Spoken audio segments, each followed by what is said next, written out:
Рада вас приветствовать на своем канале о вязании крючком. Меня зовут Виктория. Еще прошлым летом заметила актуальность такого аксессуара, как пояс или ремень из джута. В данном мастер-классе хочу предложить вам свою версию. Он отлично сочетается с джутовыми сумочками, а также подойдет под джинсы, рубашки, летнее платье и другую одежду. Какую выбрать пряжку – дело исключительно вашего вкуса. Пластиковую, металлическую или обвязать, как в моем случае. Нам понадобится шпагат джутовый плотностью 1100 текс, толщина нити 2 мм. Вязать будем в одну нить.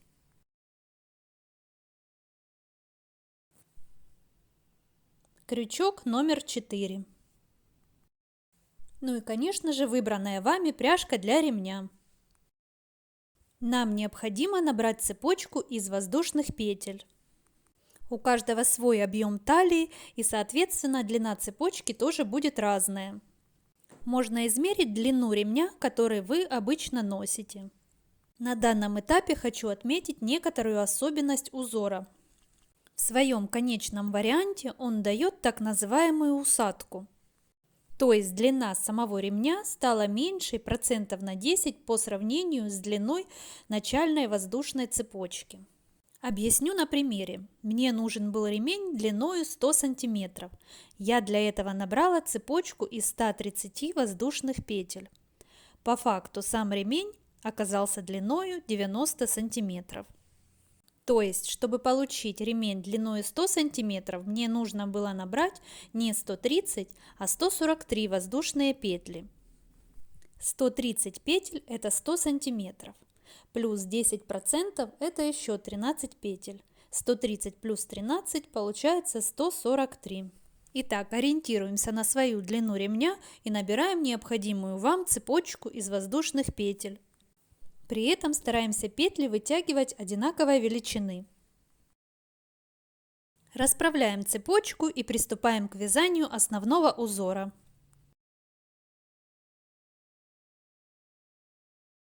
Это лицевая часть нашей цепочки, но вязать первый ряд мы будем за заднюю перемычку. Разворачиваем цепочку изнаночной стороной вверх. Вводим крючок под первую перемычку. Можно при этом помогать себе левой рукой. Захватываем рабочую нить и вытягиваем ее до уровня петли, находящейся на крючке. Снова захватываем нить и провязываем 2 петли. Далее вводим крючок под дужку провязанной крайней петли и одновременно под следующую перемычку. Снова захватываем рабочую нить и вытягиваем ее до уровня петель, находящихся на крючке. Еще раз захватываем нить и одним движением провязываем все петли. Слегка подтягиваем петлю на крючке. Далее до конца ряда будем выполнять такие же действия. Под дужку крайней петли, затем под перемычку. Вытягиваем на один уровень и одним движением провязываем все петли. Слегка подтягиваем нить.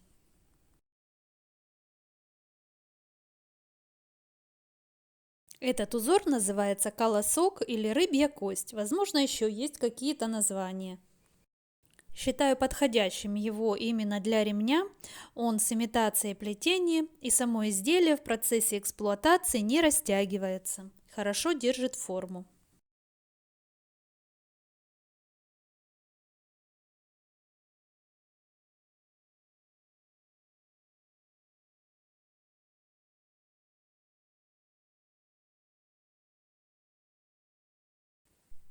Вот так выглядит первый ряд. В результате у нас получаются такие диагональные столбики.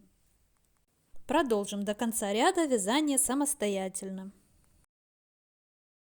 Завершаю вязание первого ряда, осталось провязать 2 петли.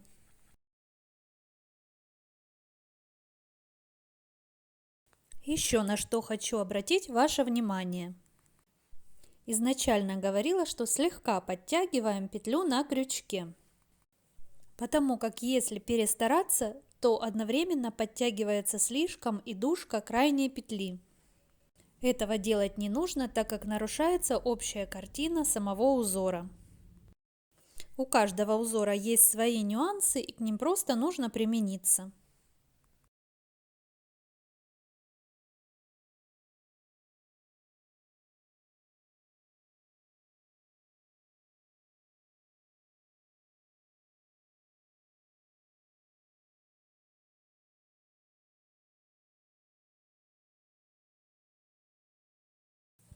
Первый ряд готов. Рекомендую после каждого ряда расправлять вязание. Для перехода на второй ряд делаем одну воздушную петлю подъема и разворачиваем вязание. Второй ряд мы будем вязать не самым обычным способом.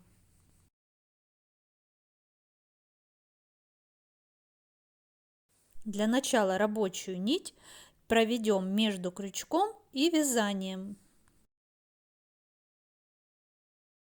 Далее для формирования узора необходимо будет вводить крючок с лицевой стороны первого ряда.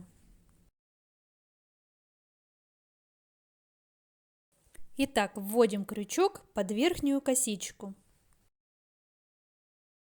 С обратной стороны крючок выходит не просто под косичкой, а еще и под перемычкой, которая расположена под косичкой. Далее захватываем рабочую нить и вытягиваем ее, как и в первом ряду, до уровня петли, находящейся на крючке. Провязываем 2 петли. Далее вяжем следующим образом. Сначала вводим крючок под дужку провязанной крайней петли. Затем вводим крючок таким же образом, как показывала ранее. Захватываем рабочую нить, вытягиваем до уровня петель на крючке, снова захватываем нить и одним движением провязываем все петли. Далее до конца ряда повторяем аналогичные действия.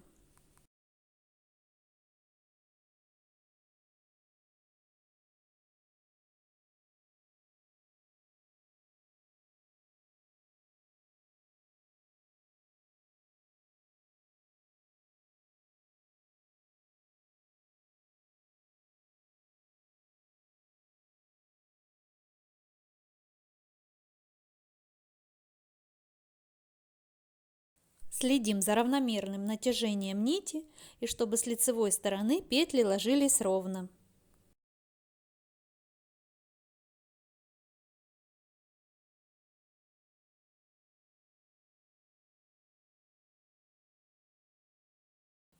Таким образом вяжутся все четные ряды.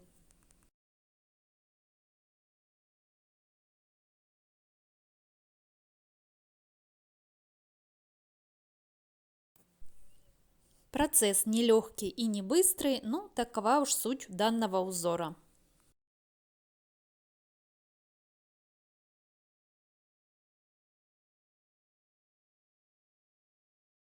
Продолжим вязание данного ряда самостоятельно.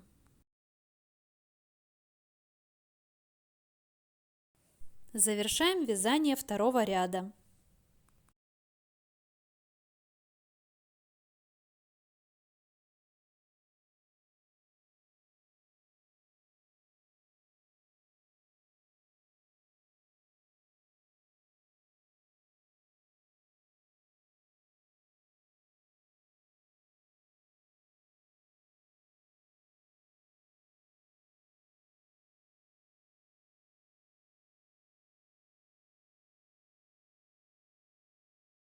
Делаем воздушную петлю подъема для перехода на третий ряд.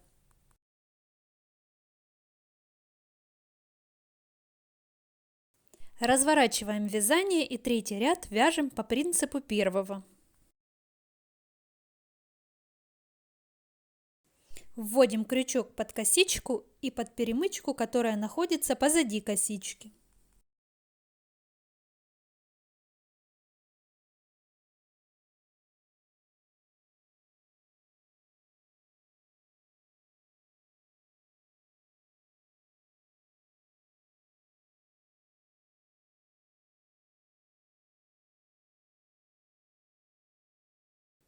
Еще раз покажу. Вот сама косичка и ниже под ней перемычка.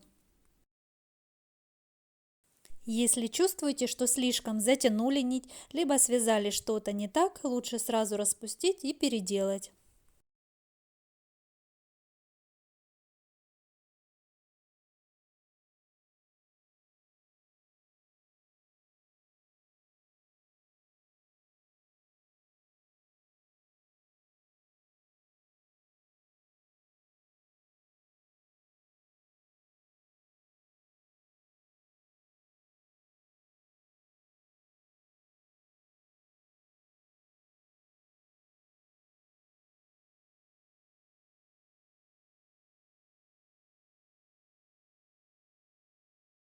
Продолжаем также вязать до конца ряда.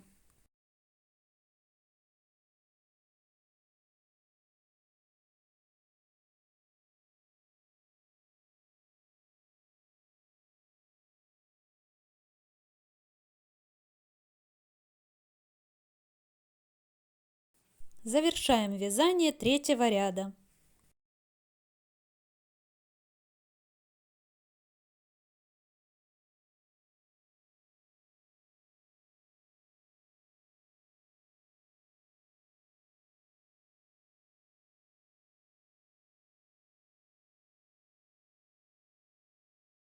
Не забываем расправлять вязание после каждого ряда.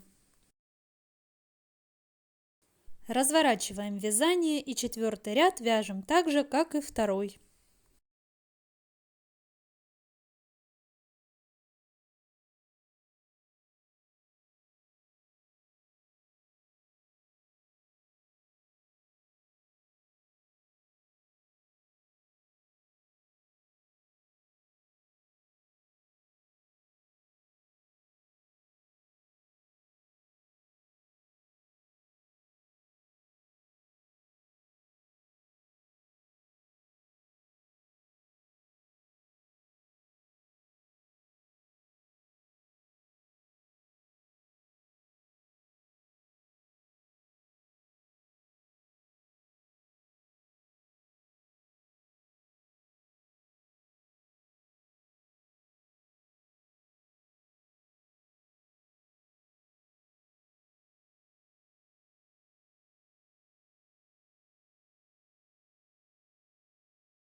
Продолжим далее самостоятельно. Сколько необходимо провязать рядов, решать вам. Ориентируйтесь в первую очередь на ширину своей пряжки. Я изначально провязала 5 рядов, ширина пояса составила 4 сантиметра. Также необходимо учесть размеры петель, предназначенных для фиксации пояса на одежде. Например, ширина пряжки моей тоже составляет 4 сантиметра. Но для петель большинства моих джинс и шорт этот пояс оказался слишком широк, и мне пришлось распустить один ряд. Поэтому в процессе вязания все сопоставляйте и примеряйте. Еще нам предстоит обвязка края, которая в общей сложности добавит еще полсантиметра к общей ширине ремня. Перед обвязкой необходимо провести влажно-тепловую обработку. Проглаживаем изделие через плотную ХБ ткань на среднем уровне пара и температуры без сильного нажатия. Сначала с изнаночной стороны, затем с лицевой. Пока изделие слегка влажное и теплое, придаем ему нужную форму. Расправляем по всей длине и ширине. Особое внимание уделяем тем местам, где видны какие-либо неровности.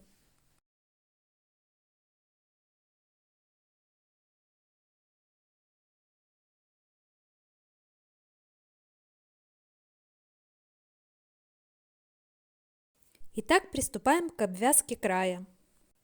Делаем одну воздушную петлю подъема и со стороны расположения пряжки обвязываем просто столбиками без накида.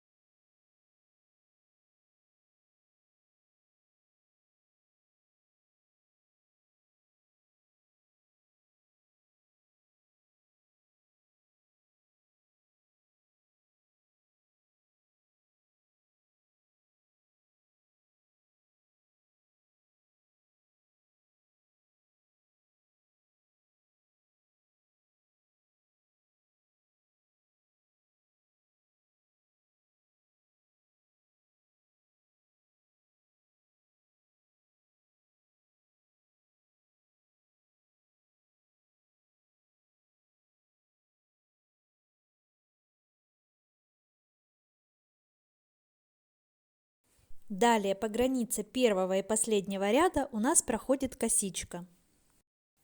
Далее делаем одну воздушную петлю подъема и будем продолжать вязание соединительными столбиками за дальнюю полупетлю косички.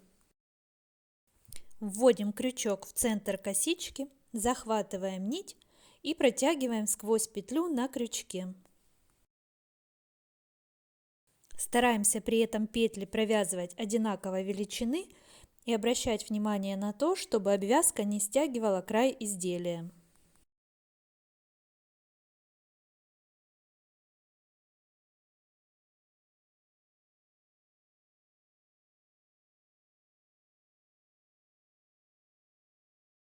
Продолжим вязание самостоятельно до конца края. Свободный конец ремня мне захотелось сделать слегка треугольной формы. Делаю одну воздушную петлю подъема и провязываю следующим образом. Столбик без накида.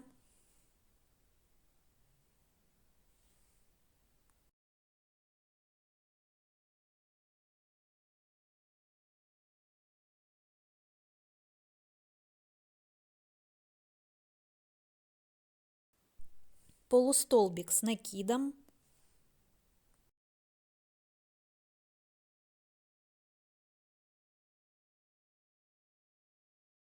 Подтягиваю петлю на крючке, далее вяжу столбик с одним накидом.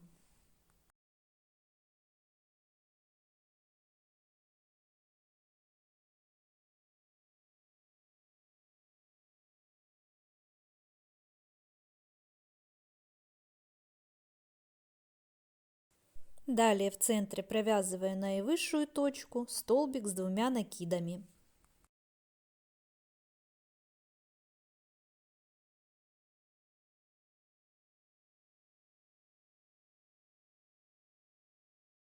Затем вяжу в обратном порядке. Столбик с одним накидом,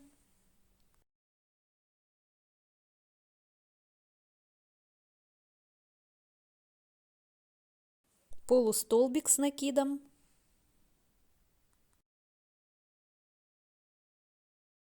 и столбик без накида.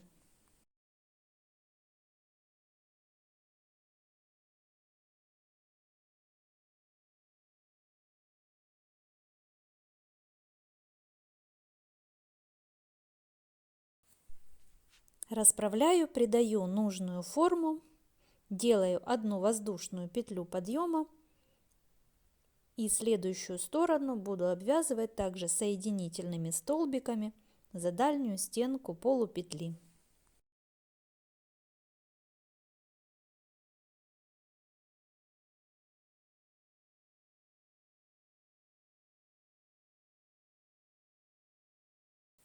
Пришиваю пряжку при помощи гобеленовой иглы. Буду выполнять обычные стежки, захватывая перемычку пряжки. Простите за сумбурность этого момента, шью гораздо реже, чем вяжу, но думаю, принцип понятен, и главное, чтобы в итоге все выглядело аккуратно. Плюс еще снимаю при естественном освещении, а зимние дни такие короткие, и хотелось все успеть снять до конца.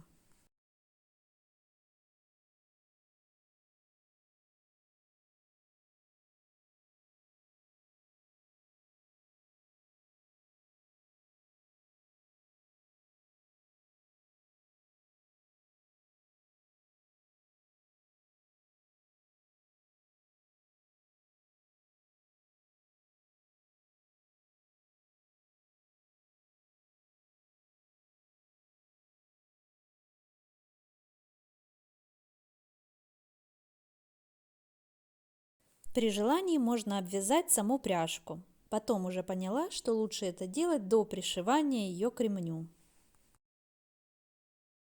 Вдруг кому-то пригодится, покажу просто для примера. Обвязываю обычными столбиками без накида. Для этих целей можно взять крючок меньшего размера, что я по факту потом и сделала.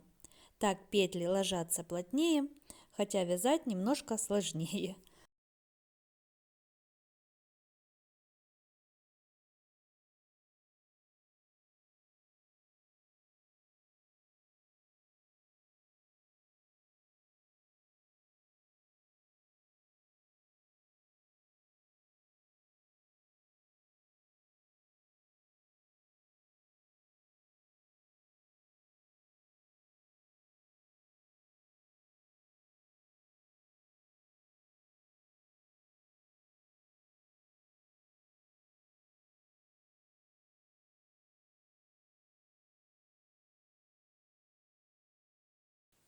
Вот в итоге, что получилось у меня в конечном варианте. Так выглядит ремень с изнаночной стороны. После обвязки провела еще раз влажно-тепловую обработку. Ворсинки по краю изделия аккуратно убрала с помощью ножниц. Ремень получился таким, как и планировала. Он достаточно упругий, средней жесткости, хорошо держит форму и не растягивается. Если мастер-класс был для вас полезным, обязательно делитесь своим мнением в комментариях. Ваши отзывы – главная оценка моего труда и помощь в развитии канала. Присылайте мне свои работы в директ Instagram, а я в свою очередь буду делиться ими в своих историях. Благодарю заранее за обратную связь, всем спасибо за внимание и до новых творческих встреч!